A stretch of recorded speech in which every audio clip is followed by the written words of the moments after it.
శ్రీ పవన్ కళ్యాణ్ గారిని ప్రసంగించవలసింది.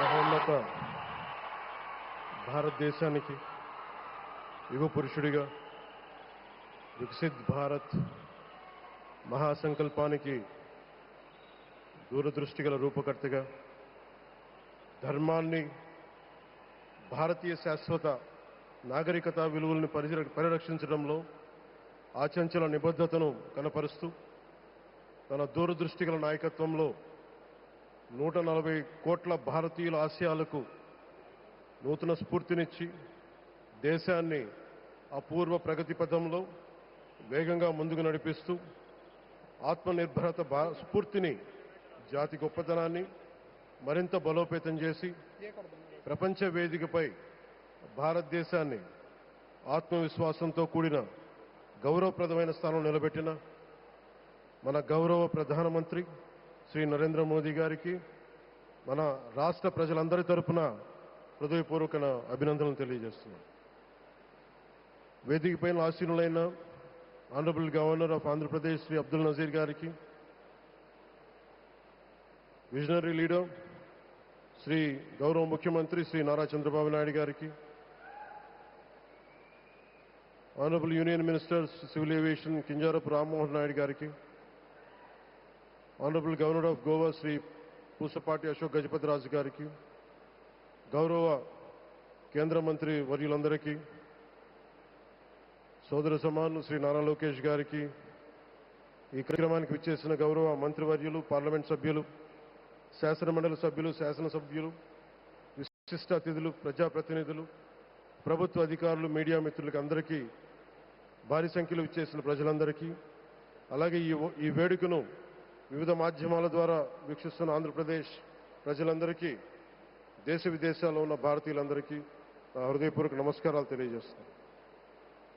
ఈ నేల బానిసగా ఉండదు, ఈ జాతి ఎవరికి తలవంచదని సవాల్ విసిరిన అసామాన్య విప్లవ వీరుడు అల్లూరి సీతారామరాజు గారు, ఆయన పేరు మన ఎయిర్పోర్ట్కి పెట్టడం చాలా చాలా స్ఫూర్తిదాయకం. As we dedicate this airport to the people, one thought comes to my mind: Alluri స్ఫూర్తి రెక్కలపై ప్రపంచాన్ని చేరే ఆంధ్రప్రదేశ్.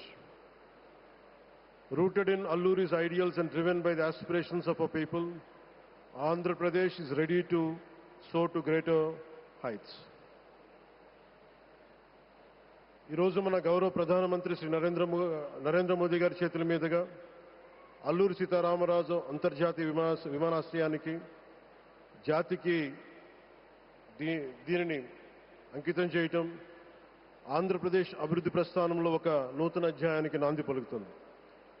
మోదీ గారి నాయకత్వంలో ఈరోజు 17,435 కోట్ల విలువైన అభివృద్ధి కార్యక్రమాలు ప్రజలకి అంకితం కావడం, అలాగే national highway projects, energy infrastructure ప్రాజెక్టులో ప్రారంభోత్సవాలు, శంకుస్థాపనలు జరగడం మన రాష్ట్ర అభివృద్ధిలో చాలా కీలకమైన ఘట్టం. ఈ ప్రాజెక్ట్స్ కనెక్టివిటీని బలోపేతం చేయడం కాదు, ఎనర్జీ సెక్యూరిటీని పెంచి ఇండస్ట్రియల్ గ్రోత్కి మరింత వేగాన్ని అందించి యువతకి ఉపాధి అవకాశాలు మెరుగుపరిచి ఆంధ్రప్రదేశ్ని మరింత వేగంగా అభివృద్ధి పదంలో ముందుకు నడిపిస్తాయి. ఒక దేశం కేవలం ప్రకటనలతో అభివృద్ధి చెందదు, ప్రజల కళల సాకారం అయ్యే మౌలిక సదుపాయాలతో అభివృద్ధి చెందుతుంది. So Honorable Modi ji, your vision of Vikasit Bharat and Atmanirbhar Bharat is transforming the nation across every sector, from highways to railways, from ports to airports, from digital infrastructure to defense, manufacturing and renewable energy. చరిత్ర కేవలం మన నిర్మించిన కట్టడాలను మాత్రమే గుర్తుంచుకోదు, వాటి ద్వారా నిర్మితమైన భవిష్యత్తుని గుర్తుంచుకుంటుంది. ఈ విషయం మీ నాయకత్వంలో ఆంధ్రప్రదేశ్కు లభిస్తున్న అభివృద్ధిలో చాలా చాలా స్పష్టంగా కనిపిస్తాం. ఇదివరకే విశాఖపట్నంలో 2 లక్షల కోట్ల పైగా పెట్టుబడులు, అందులో ఎన్టీపీసీ గ్రీన్ హైడ్రోజన్ హబ్, జాతీయ రహదారులు, రైల్వే ప్రాజెక్టులు, అలాగే అమరావతి కోసం 50,000 కోట్ల పెట్టుబడులు, రాయలసీమ అభివృద్ధికి 13,400 కోట్ల ప్రాజెక్టులు మన రాష్ట్ర అభివృద్ధికి బలమైన పునాది వేస్తున్నాయి. South Coast railway zone at Visakhapatnam ఏర్పాటు ద్వారా ఆంధ్రప్రదేశ్ ప్రజల చిరకాల ఆకాంక్షను సాకారం చేసింది. ఈ కార్యక్రమాలు మరిన్ని పెట్టుబడులు ఆకర్షించడంతో పాటు ప్రత్యక్ష పరోక్షంగా 20 లక్షల పైగా ఉపాధి అవకాశాలను సృష్టించి స్టేట్ ఇన్ఫ్రాస్ట్రక్చర్ని మరింత బలోపేతం చేస్తూ ఆర్థికాభివృద్ధికి మరింత బలాన్ని అందిస్తున్నాయి. అలాగే గౌరవ చంద్రబాబు నాయుడు గారి నాయకత్వంలో, ఆయన మార్గదర్శకత్వంలో, వారి నాయకత్వంలో ఆంధ్రప్రదేశ్ దేశంలోనే అగ్రగామి రాష్ట్రంగా అవతరిస్తూ ఉంది. ప్రత్యేకించి ఈ విమానాశ్రయానికి అల్లూరి సీతారామరాజు గారి పేరు పెట్టడం ఆ మహావీరుడికి నివాళి మాత్రమే కాదు, ఆయన ఆశయాలను, ఆయన స్ఫూర్తిని భావితరాలకు అందించే చాలా చాలా గొప్ప నిర్ణయం. జి మల్లికార్జునరావు గారు, జిఎంఆర్, అందరూ ప్రేమగా పిలుచుకున్న జిఎంఆర్ గారు, వారు దీన్ని కట్టడం శ్రీకాకుళం జిల్లా నుంచి వచ్చి, రాజాం నుంచి వచ్చి శ్రీకాకుళం వెనుకబాటుతనానికి ఆయన కృషిని ట్రస్టుల ద్వారా అందిస్తూ ఆయన నేతృత్వంలో, ఆయన నాయకత్వంలో ఎయిర్పోర్ట్ నిర్మించడం మనందరికీ చాలా చాలా గర్వకారణం. ఈ సందర్భంగా మనందరం ఒక నిర్ణయం తీసుకోవాలి. పండ్లున్న చెట్టుకే రాళ్ళేస్తారంట. కష్టపడే కుటుంబ సభ్యుడు, తండ్రి కావచ్చు, పెద్ద కొడుకు కావచ్చు, అందరూ అతని మీద పడతారు. నువ్వు ఎక్కువ కష్టపడు, ఎక్కువ తిట్లు తింటావు. అలాంటిది మనం ఎలాంటి పరిస్థితుల నుంచి వచ్చాం? భారతదేశం ఒక పరిస్థితిలో బంగారాన్ని కూడా తాకట్టు పెట్టుకునే పరిస్థితి ఉంది. అలాంటి పరిస్థితుల నుంచి దశాబ్దం పైనుంచి మూడోసారి ప్రధానమంత్రిగా ఆయన ఈ రోజున మన దేశాన్ని నడిపిస్తా ఉన్నారు. అలాంటి ప్రధానమంత్రిని చాలామంది ఆయన మీద మాట్లాడుతూ ఉంటే, ఆయన్ని అనకూడని మాట్లాడుతూ ఉంటే నా గుండె కదిలించేసింది, నా కన్నీళ్ళు వచ్చినాయి, బాధ వచ్చింది. దేశం కోసం కష్టపడే వారికి ఇవా చివరికి మనం ఇచ్చేదేం? కొత్త తరానికి ఏం తెలుసు? ఆయన పడ్డ కష్టం. ఒక్క రోజు కూడా సెలవు తీసుకోలేదు మన ప్రధానమంత్రి గారు.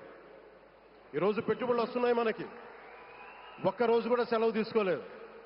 శత్రు దేశాలు, మన అభివృద్ధికి ఈర్ష్యపడే పశ్చిమ దేశాలు, వీటన్నిటినీ తట్టుకొని ఒకవైపు విదేశాల్లో ఉండే శత్రువులతో పోరాడాలి, దేశాన్ని అభివృద్ధి పదంలో తీసుకెళ్దామంటే అంతర్గత శత్రువులతో పోరాడాలి. అలాంటి వ్యక్తికి మనం ఇవ్వగలిగేది కేవలం మేమున్నాం మీ వెంట, మీ మీద మాట పడితే అది మా మీద పడ్డట్టే, అదే మన వారికి ఇవ్వాల్సింది.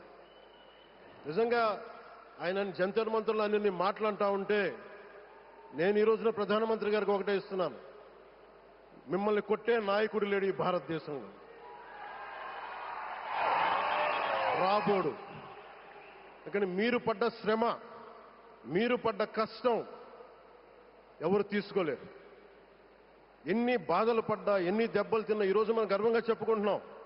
మన ఉత్తరాంధ్రకి ఎయిర్పోర్ట్లు వచ్చినాయి, ఇన్ని లక్షల పెట్టుబడులు వచ్చింది ఆంధ్రప్రదేశ్కి.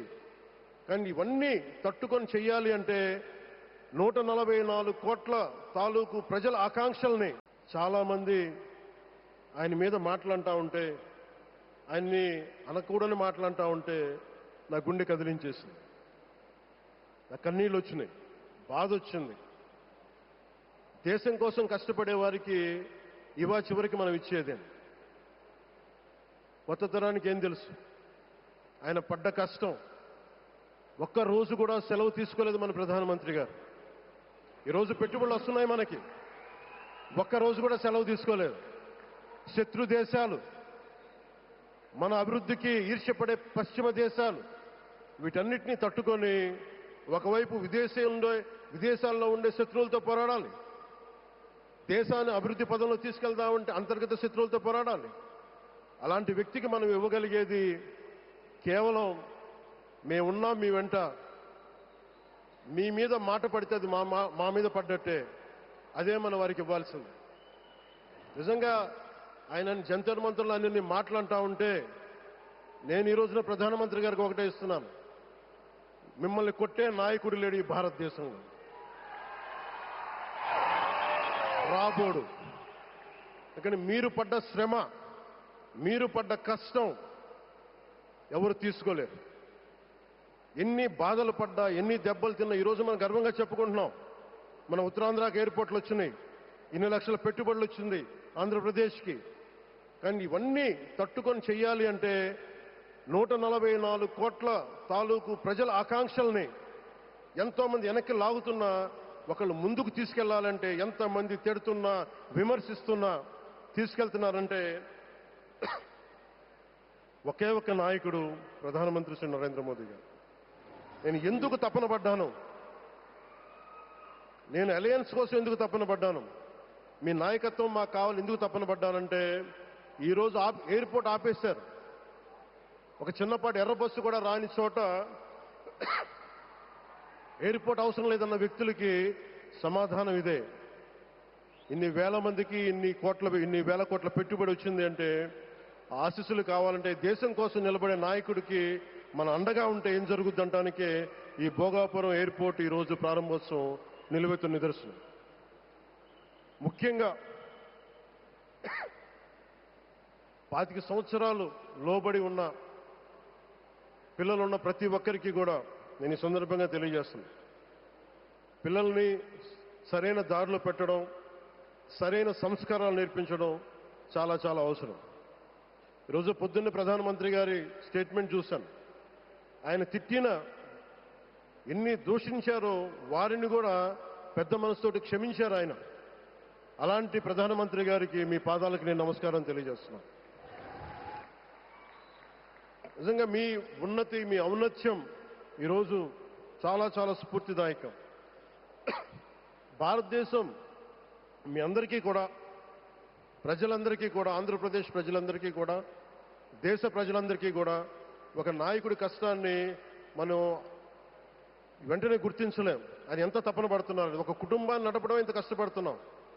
140 కోట్ల మంది ప్రజలు నడపడం ఎంత ఆషామాషి వ్యవహారం కాదు. ముందుకు తీసుకెళ్లే నాయకుడికి తెలుస్తుంది. అలాంటి వ్యక్తికి మనం ఏమి ఇవ్వగలం. దేశాన్ని నడిపించడం అంటే రామకార్యం లాంటిది. హనుమంతుడు లంకకు లంఘించినప్పుడు అనేక అవంతరాలు వచ్చినాయి, అనేక అడ్డంకులు వచ్చినాయి. రామకార్యం చాలా గొప్పది. అలాగే ఈరోజు ప్రధానమంత్రి గారు దేశాన్ని ముందుకు నడిపించేది బృహత్ కార్యం, చాలా మహాకార్యం అది. అలాంటి వ్యక్తికి మనం ఇవ్వగలిగేది, హనుమంతుడికి మనం ఏమి ఇవ్వగలం? నువ్వెంత గొప్పగా లంఘించావు, ఎంత కష్టపడ్డావు. ఏ దేవతకైనా ఇవ్వాల్సిన స్తుతే. వాళ్ళు మన నుంచి ఏమి కోరుకోరు. ఒక తల్లిదండ్రులకి మనం ఏం కోరుకోరు. అమ్మ నువ్వు మా కోసం కష్టపడ్డావు, నాన్న నువ్వు మా కోసం కష్టపడ్డావు అని. అలాగే ఈ దేశ ప్రధానికి, సెలవు తీసుకోకుండా పనిచేస్తున్న ఈ దేశ ప్రధానికి మనం ఇవ్వగలిగేది, మీరు మా కోసం ఎంత కష్టపడ్డారు, మీరు మా కోసం నిరంతరం ఎంత శ్రమ తీసుకున్నారని చెప్పడమే మనందరి కర్తవ్యం. అలాంటి గౌరవ ప్రధానమంత్రి గారికి మనస్ఫూర్తిగా